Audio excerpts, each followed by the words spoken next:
আমরা সংসদে সমাধান চেয়েছিলাম। সংসদে যেহেতু উপযুক্ত সমাধান আমরা পাচ্ছি না, ফলে রাজপথে আমাদেরকে অবস্থান নিতে হচ্ছে। আমরা এখনো আশা করব যাতে সংসদে এর উপযুক্ত পরিবেশ অধিকার তৈরি করা হয়, সংবিধান সংস্কার পরিষদ তৈরি করা হয় এবং অধ্যাদেশগুলোকে আইনে পরিণত করা হয়।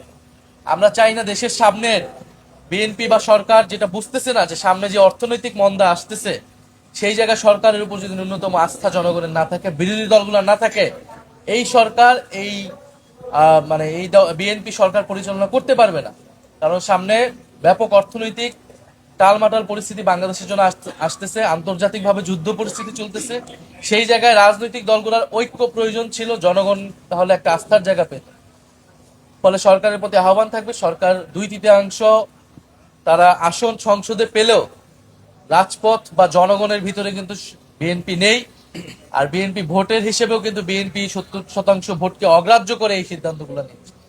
সামগ্রিকভাবে আমরা দেশের এই পরিস্থিতি নিয়ে আমরা খুবই উদ্বিগ্ন এবং আমরা মনে করি যে যারা অন্তর্বর্তী সরকারের দায়িত্বে ছিলেন, ডক্টর মোহাম্মদ ইউনূস সহ, এই যে আমাদের আইন উপদেষ্টা আসিফ নজরুল সহ যার যে সকল উপদেষ্টা ছিলেন, গুরুত্বপূর্ণ ভূমিকা পালন করেছেন, তাদেরকে দায়িত্ব নিতে হবে। ডক্টর মোহাম্মদ ইউনূসকেও আমি রাজপথে এই বিক্ষোভে নামার আহ্বান জানাচ্ছি। তারা তো এই অধ্যাদেশগুলো করেছিল, তো তারা কেন করেছিল, এখন যে বাতিল করা হচ্ছে, এগুলো নিয়ে তাদেরকে কথা বলতে হবে। ডক্টর মোহাম্মদ ইউনূসকে মুখ খুলতে হবে।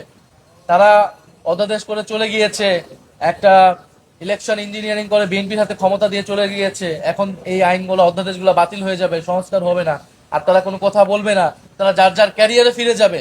এটা কিন্তু হবে না। জনগণের কাঠগড়া তাদেরকেও দান করতে হবে। কারণ মানুষের রক্তের উপর দিয়ে আমরা তাদেরকে ক্ষমতা দিয়েছিলাম, তারা আমাদেরকে নিরাশ করেছে। কিন্তু যতটুকু অর্জন সেই সময় হয়েছে, সেই অর্জন ধরে রাখার জন্য তাদেরকেও মাঠে নামতে হবে। ফলে ডক্টর মোহাম্মদ ইউনূসকেও আমি রাজপথে এই বিক্ষোভে নামার আহ্বান জানাচ্ছি, ডক্টর মোহাম্মদ ইউনূস সহ সকল উপদেষ্টাদের। জাতীয় সংসদে যেটা হচ্ছে, এটা এক ধরনের নাটক হচ্ছে। সংসদে রাষ্ট্রপতির উপর ভাষণ চলতেছে, যে রাষ্ট্রপতি এতদিনে থাকার কথা ছিল না, যারা রাষ্ট্রপতিকে রেখে দিচ্ছে পুরনো সংবিধানকে নিয়ে অযথা কিছু বিতর্ক হচ্ছে। এই বিতর্কগুলো ঐক্যমত্য কমিশনের সময় হয়েছে। আমরা তো সংবিধান সংশোধনের জন্য কথা বলছি না। সংবিধান সংশোধনের মাধ্যমে সংবিধানের মৌলিক পরিবর্তন সাধন করা সম্ভব হয় না। এটা একেবারেই কমন সেন্স, একেবারেই কাণ্ডজ্ঞান। তারা আমাদের থেকে অভিজ্ঞ, তারা আমাদের থেকে আরো ভালো বুঝে। সংবিধান সংশোধন যে কোনো সময় করা যেতে পারে, কিন্তু সংবিধানের মৌলিক বিষয় যখন আমরা পরিবর্তন করতে যাব, তখন গণপরিষদ প্রয়োজন, অথবা আপনার যে সংস্কার পরিষদের ধারণা নিয়ে আসা হয়েছে সেটা প্রয়োজন। তো এখন তারা আবার নতুন করে সংবিধান সংশোধন, ফলে তারা সংসদে আসলে এই ধরনের আলোচনাগুলোকে এনে সময় ক্ষেপণ করছে। মূল যে লক্ষ্য, সেইটার থেকে বিচ্যুত করা হচ্ছে আলোচনাকে, এবং আলোচনার কোনো সুযোগই দেওয়া হচ্ছে না। এই নিয়ম কানুনের নানান বেড়াজালে আসলে আমরা যেই আলোচনা করতে চাই, সেই আলোচনা সংসদে করার পরিবেশ আসলে নাই।